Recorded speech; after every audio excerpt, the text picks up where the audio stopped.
Praise the lord. Shalom everyone.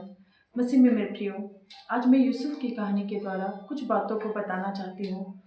हम सब जानते हैं परमेश्वर का दास यूसुफ बचपन में एक स्वप्न को देखता है, एक नहीं परंतु दो, और उसे स्वप्न के अर्थ के बारे में भी पता था। और उस स्वप्न को जब उनके भाइयों ने सुना तो उन्हें भी पता था कि वो क्या स्वप्न में देख रहा है।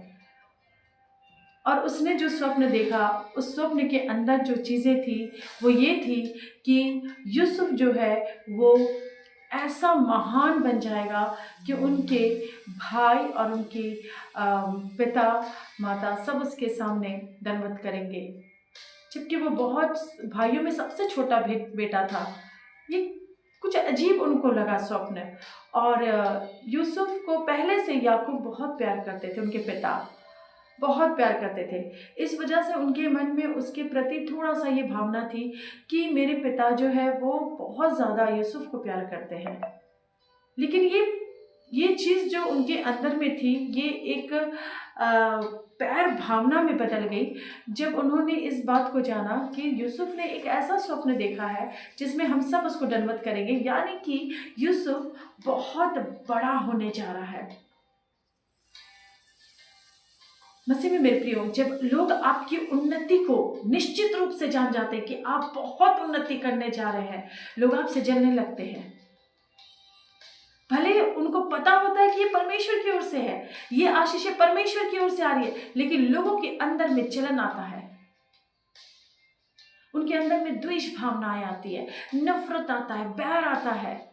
पर इससे क्या यूसुफ का कुछ भी नुकसान हुआ? नहीं। यूसुफ ने जितना कुछ भी सहा, उसके द्वारा परमेश्वर ने अपनी महिमा को ही प्रकट किया। चाहे वो जेल में रहा, चाहे उस पर दोष लगाया गया व्यभिचार का, चाहे वो गड्ढे में डाला गया, चाहे उसके साथ जो कुछ भी हुआ, वो गुलाम बना पोतीफर का, है ना। लेकिन इन सब में वचन कहता है परमेश्वर की अनुग्रह की दृष्टि उसके ऊपर थी।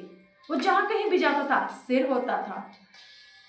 वो गुलामी के समान कोई काम नहीं करता था, वो राजा के समान काम करता था। हालेलुया। वो जिस काम को करता था उसमें सफलता को पाता था। मसीह में मेरे प्रियो, अगर आपके पास परमेश्वर का अनुग्रह का दृष्टि है, आप जिस भी काम को करेंगे वहां सफलता को पाएंगे। हालेलुया। मसीह में मेरे प्रियो, परमेश्वर के राज्य के लिए यूसुफ की जैसे जिंदगी को जीने के लिए तैयार हो जाइए, ताकि आप पर परमेश्वर का अनुग्रह का दृष्टि बना रहे। आज भले दुख है, तकलीफ है, लेकिन परमेश्वर की महिमा आप देखने जा रहे हैं। So God bless you. Praise the lord. Hallelujah.